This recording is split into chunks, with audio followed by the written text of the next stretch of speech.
নমস্কার বন্ধুরা, ললিতা কিচেনে সবাইকে স্বাগত জানিয়ে আজকে আবার নতুন রান্নার একটা ভিডিও শুরু করছি। আজকে করব চিংড়ি মাছের মালাইকারি। এখানে চিংড়ি মাছ, এখানে নারকেল নিয়ে নিয়েছি। চিংড়ি মাছগুলোকে বেছে নিলাম।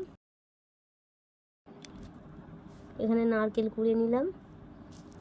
নারকেল কোড়া হয়ে গেছে।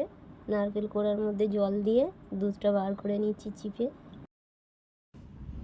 দুধটা ছেঁকে নিলাম।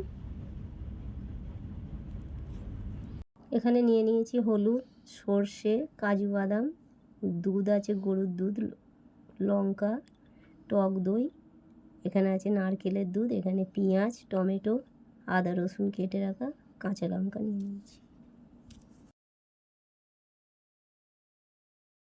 চিংড়ি মাছে লবণ হলুদ মাখিয়ে ভেজে নেব।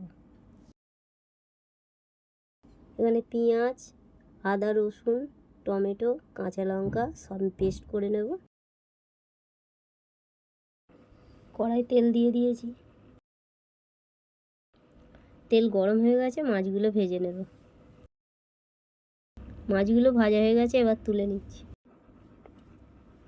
তেজপাতা, এলাচ, দালচিনি, লবঙ্গ ফোড়নে দিচ্ছি। মশলার পেস্টটা ঢেলে দিচ্ছি।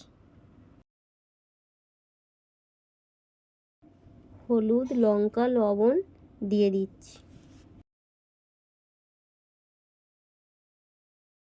সর্ষে, কাজু বাদাম, টক দইয়ের পেস্টটা দিয়ে দিচ্ছি।